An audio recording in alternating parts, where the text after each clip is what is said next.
I think there are a lot of challenges. I think the first one is just the mindset challenge inside our company, and as I talk with other peers attempting to really drive circular economy models within their companies. I think there are just some very well-established, embedded ways of doing things and ways of thinking about the business and model. And one of the challenges that we have first is to make sure that we're telling the right narrative, that the narrative is really tailored to the value proposition for the person that we're speaking with, not only outside the company with customers, but also inside. And I think when we can do that and we can show that it allows them to do what they do, only better, and to have higher order results and scalable results out of the other side, that really helps. But I think in terms of really getting this moving in the company, I think it's just the established business model is a perfected machine for all of us. And we're trying to disrupt that machine, and we're trying to create something very new, dismantle and reassemble it, and create new parts and new elements. But a lot of this is about taking the capabilities that we already have and helping people understand that in some areas this is just a pivoting or an extension of what we already do. Well, I think there is a strong understanding that we need to change the way the fashion industry is currently running, because we use a lot of resources to make our product. There is a lot of waste, physical waste, chemical waste, pollution, resource waste along the value chain. We create products that have a shorter and shorter lifetime and end up in landfill or incineration. So yeah, in terms of value loss, it's all over the place, and there is an understanding that's not sustainable in the long term, and that we need to reinvent the way fashion is made, is consumed, even though we don't consume fashion, and redefine the end of use scenario. So we really started by promoting the greenness of our products, and that's where in the journey we decided that maybe we could do something with the empties that we had collected. And the cost was increasing tremendously because we were very good at collecting, but everything was going to recycling. And the cost was high because we had set up a strong policy of zero landfill and zero incineration. And of course, we wanted to achieve a 97% material recovery rate. So we promoted that. And then came the point that, oh, what can we do with products instead of shipping them to recycling? So maybe we can remanufacture them. So when you start remanufacturing cartridges, you need a strong collection program. And then you start thinking that you are closer to your customers, and there are maybe opportunities that you did not envision before.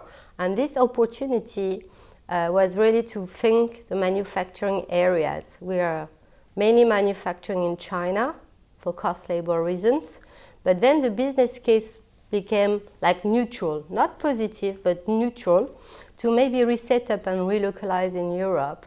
And that was a good journey, because now 70% of the cartridge we manufacture in Europe and sold to Europe are coming from the region and from the empties that are collected there.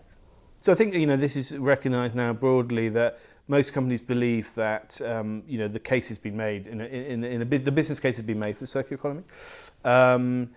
I think that's true at a broad level. That's often true at a category level, not necessarily an individual company level. So I think where companies have struggled is, okay, so there is this pot of value that we can get to.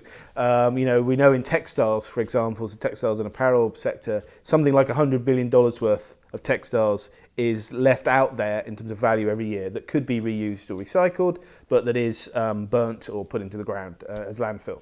So that kind of statistic is well known for various sectors, but then the challenge is then how do I, as an individual organisation, exploit that, or how do I innovate towards that, or develop new services?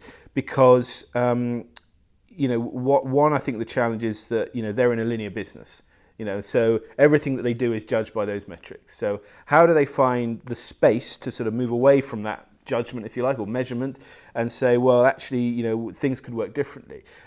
Often, the circular systems only make sense when they are working across the value chain in a circular way, because there's simply practical barriers to maybe getting a reusable or reused feedstock, or for example, if your suppliers don't change the way they work, you suddenly might find as a business you are a supplier when you used to be a customer, so you might find that you're actually, the opportunity is to be a totally different kind of business, and so I think the challenge is, how do you find these new partnerships to really unlock this a circular value chain? You may need to create new circular value chains. The type of challenges we hear coming from business really depend on the maturity of their circular economy understanding. It varies very well from really the basics. So what is a circular economy, to what does this circular economy idea mean for my organization? Because the idea is very generally applicable and to many appealing, which also makes it quite hard initially to translate it into the organizational culture. That's quickly followed up with questions like, how do I engage my colleagues? How do I persuade my boss? How do I get my team enthusiastic about these kind of things? As these kind of ideas start to take shape and momentum starts to build in organizations, very quickly after that you realize that there's only so much you can do within your own organization. So if you take a company, you can develop a new product, create a new service, but you can only do that as long as you the areas where you have control over, which tend to be within your own organization. Now, as most organizations are still surrounded by mostly linear other organizations, inevitably there comes then a point as you become more mature in your circular economy understanding and implementation, that you need to reach out to other kind of organizations and explore different ways of working together. Because the way you work together with a linear company is very different from how you could work together with a circular company. To give you just one example, in a traditional, let's say, a car manufacturer would sell cars. And that is, you give me some money and I give you a car as a consumer.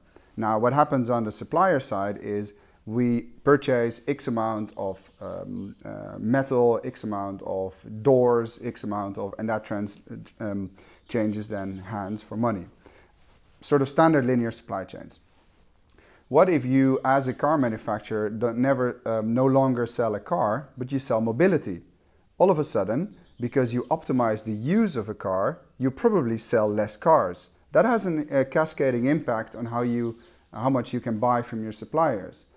So while you buy maybe less from your suppliers in terms of volume, you need to buy better quality so that your end product will last longer. So you need to think about different models of sharing the profits, or revenue share models and so forth.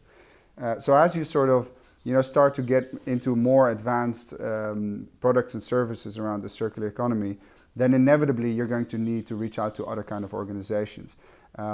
And that's where you see the most advanced organizations in the circular economy right now. They're really eager to reach out, and that's what programs like the CE100, and there's others out there as well in different formats, they promote this kind of collaboration between organizations that have a shared ambition.